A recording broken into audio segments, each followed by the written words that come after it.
तो आज हम पढ़ेंगे कुछ इम्पोर्टेंट इंडिकेटर्स के बारे में, जिसमें कि हम देखेंगे कि कैसे वो हमें ट्रेडिंग में हेल्प करते हैं। सबसे पहले हम पढ़ेंगे वॉल्यूम इंडिकेटर, जो कि आप सब जानते हैं, लेकिन कुछ चीज़ें ऐसी होती हैं वॉल्यूम में जिसे जानना बहुत ज़रूरी है। आप इंडिकेटर पर सर्च करके वॉल्यूम सेलेक्ट करेंगे।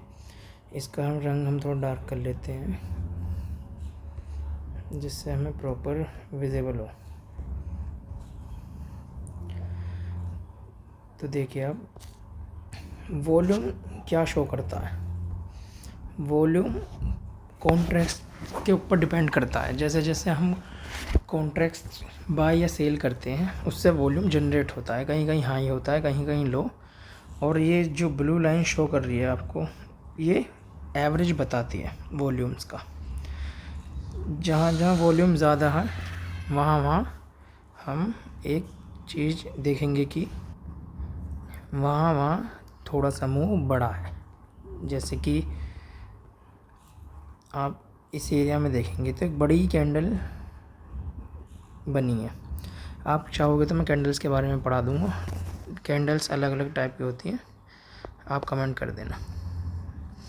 जैसा कि आप देखेंगे, वॉल्यूम बेसिकली ये है कि आप जैसे जैसे देखेंगे ना, वॉल्यूम इंक्रीज़ होगी, वहाँ वहाँ थोड़ा मोमेंटम ज़्यादा होगा, अदरवाइज़ मार्केट साइडवेज रहेगी। जैसे कि वॉल्यूम इंडिकेटर क्या हेल्प करता है जानने के बारे में कि वहाँ कितने लोग इन्वॉल्व हैं उस पर्टिकुलर एरिया में। बेसिकली जैसे आप देखेंगे, ये एरिया यहाँ से यहाँ तक वॉल्यूम इंक्रीज़ है, तो आप देखोगे कि इस एरिया में पर्टिकुलर इस एरिया में वॉल्यूम भी थोड़ी अप है। वॉल्यूम में थोड़ा मोमेंटम ज़्यादा है, जिसकी वजह से कैंडल्स भी थोड़ी बड़ी बढ़ रही हैं। कैंडल जैसे बड़ी बननी है, ऐसे आप और जगह देखेंगे वॉल्यूम कैसे कैसे धीरे धीरे जैसे जैसे वॉल्यूम बढ़ेंगी, छोटे टाइम फ्रेम पे इतनी अच्छी वो नहीं करती हेल्प जितना कि एक बड़े टाइम फ्रेम पे। मैंने 1 घंटे के टाइम फ्रेम पे चार्ट लगा रखा है, और इसके और साथ में और एक इंडिकेटर और है जो आपकी हेल्प करेगा, RSI, रिलेटिव स्ट्रेंथ इंडेक्स, जिसमें आप स्ट्रेंथ चेक कर सकते हैं मार्केट में कितनी स्ट्रेंथ है। मतलब अगर स्ट्रेंथ की वजह से ही मार्केट मतलब वो वोलेटिलिटी शो करता है। जितनी स्ट्रेंथ ज़्यादा होगी उतना ही वॉल्यूम बढ़ेगा।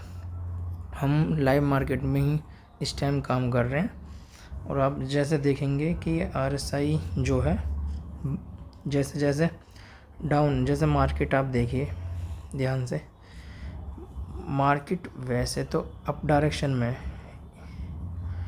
और यहाँ देखेंगे मार्केट की जो स्ट्रेंथ है वो बढ़ रही है मार्केट के साथ साथ। और मार्केट यहाँ पे थोड़ा सा डाउन आया, तो वैसे वैसे ही RSI डाउन आया। और RSI जो ये वैल्यू है, यहाँ देखिए इस पॉइंट पे क्या है, इस पॉइंट पे प्राइस पहले वाले से ज़्यादा है इस पॉइंट पे। और जब इस पॉइंट पे ज़्यादा है, जब इस पॉइंट पे ज़्यादा है, तब आप देखेंगे यहाँ RSI भी ज़्यादा है। और जहाँ जहाँ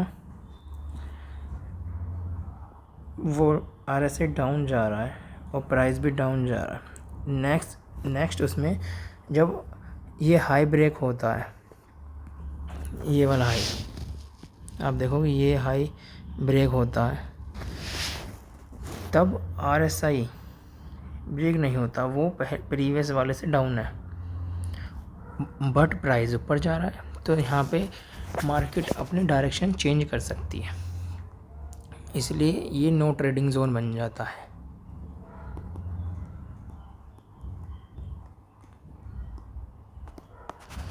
जिसमें हमें ट्रेड करने में कोई इतनी बेनिफिट नहीं होगा, क्योंकि FII जो होती है वो इस टाइम डाउन साइड की पोजीशन बना के बैठे, उन्होंने पुट में इन्वेस्ट कर रखा है, जबकि क्लाइंट और DII प्रो वो एक साथ एक ही डायरेक्शन में बैठे हैं अपवर्ड, बट FII इस डाउन साइड बैठी है। तो इस एरिया में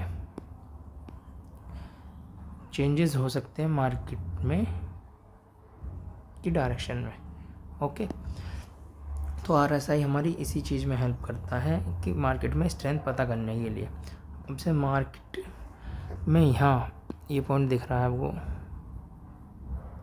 ये इस पॉइंट से अगर मार्केट ऊपर जाती है और मार्केट की स्ट्रेंथ यहाँ से ऊपर जाती है, तो हाँ मार्केट यहाँ थोड़े टाइम के लिए सस्टेन करेगा और स्ट्रेंथ डाउन होती चली गई तो मार्केट के डाउन जाने की पॉसिबिलिटी ज़्यादा हो जाएगी। ओके, तो ऐसे RSI आपकी हेल्प करता है। वहीं और आपको पता करनी है कि वॉल्यूम कितने लोग इन्वॉल्व हैं मार्केट में उस पर्टिकुलर टाइम पे या उस पर्टिकुलर पॉइंट पे। जैसे आप यहाँ देखेंगे इस एरिया में वॉल्यूम इतनी हाई नहीं है, अपनी मूविंग एवरेज से डाउन है, मतलब लोग इतने इंटरेस्टेड नहीं हैं इस पोजीशन में इन्वेस्ट करने के लिए, जबकि लाइव मार्केट है। ओके, तो जैसा कि आप देख रहे हैं इस पर्टिकुलर पार्ट में, इस एरिया को अगर आप देखेंगे, ये वाला पॉइंट जो है ये, और यहाँ पे देखेंगे तो मूविंग एवरेज से डाउन है वॉल्यूम, मतलब 50% भी अपने एवरेज का वॉल्यूम के लोग नहीं हैं उसमें इन्वॉल्व। तो इससे हमें ये शो होता है कि वो लोग उस टाइम इन्वॉल्व नहीं है ज़्यादा और वो ट्रेड करने में कोई इंटरेस्ट नहीं दिखा रहे हैं, तो ये नो ट्रेडिंग जोन बन जाता है। तो आप उस पॉइंट पे थोड़ा वेट करें मार्केट के चेंज होने का। जैसे कि आज ट्यूसडे है तो एक्सपायरी भी है निफ्टी 50 की। तो आगे हम देखते हैं। वैसे तो ये बहुत दो इम्पोर्टेंट इंडिकेटर्स हैं, और भी इंडिकेटर्स हैं जैसे सुपर ट्रेंड। सुपर ट्रेंड में क्या है, आपको ट्रेंड की डायरेक्शन पता चल जाती है। मैं ज़्यादातर उसे यूज़ नहीं करता, बट वो भी एक अच्छा इंडिकेटर है एक डायरेक्शन पता करने के लिए। जैसे कि आप इसे देखेंगे तो इसमें हम एक ही रंग ले लेंगे क्योंकि वो डायरेक्शन ही शो करता है, ऐसा कोई इम्पोर्टेंट, क्योंकि वो लैगिंग है तब डायरेक्शन शो करता है जब मूवमेंट चेंज होने लगता है। जैसे कि अब दिखा रहा है अपवर्ड डायरेक्शन, बट यहाँ वॉल्यूम इतनी अप डायरेक्शन में ही है क्योंकि FII डाउन साइड बैठी हुई है। और जैसा कि आप देखेंगे मार्केट डाउन चलने लगी, उसके बाद ये भी हेल्प करता है कि बताने के लिए किस डायरेक्शन में मार्केट जा रही है। जैसे आप देखेंगे यहाँ तक मार्केट ने मूव दे दिया, उसके बाद इसने बताया कि मार्केट अपवर्ड डायरेक्शन में जा सकती है। जैसे कि मार्केट ने यहाँ बताया डाउन साइड, आप डाउन लेके बैठ जाएंगे, यहाँ थोड़ी देर बाद ये बता दिया अब, तो ये थोड़ा सा लैग करता है, बट अच्छा इंडिकेटर है पता करने के लिए डायरेक्शन के बारे में। और भी इंडिकेटर्स है, वीडियो ज़्यादा लंबी ना हो जाए इसलिए हम इसे यहीं स्टॉप करेंगे। आप कमेंट्स कर देना, मैं आगे और भी इंडिकेटर्स के बारे में बता दूँगा। और आपको RSI के बारे में और ज़्यादा अच्छे तरीके से जानना है तो कमेंट कर देना। नेक्स्ट वीडियो में RSI पे पर्टिकुलर बता दूँगा।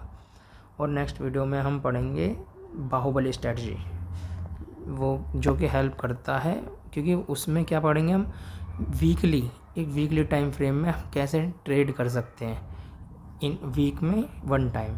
ओके, ठीक है, थैंक यू। कमेंट्स करते रहना।